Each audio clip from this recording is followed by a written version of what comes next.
Ben geri döner dönmez gaz fişeği değdi. Akabinde yere çömeldim. Sonra işte kalktık, arkamızda halkımız var, yöneticiler var. Bu tarafta da polisler var. Onlar hala kalkanlarına vuruyorlardı. BDP Batman Milletvekili Ayla Akat Ata, YSK protestoları sırasında yaralanmıştı. Batman'da tedavi edilen Ata, önce yanık tedavisi gördü, ardından kangren riski nedeniyle Dicle Üniversitesi Hastanesi'ne sevk edildi. İşte vekilim bir yanık var, o yanıkta tedavi edilebilir, geçer dendi.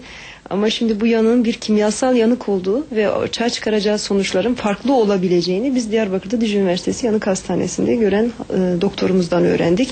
Bu yara bu kadar ilerledikten sonra. Yaralandığı günün görüntülerini Başbakan ve Meclis Başkanı'na gönderen BDP'li vekil, sorumlu polisler hakkında suç duyurusunda bulundu.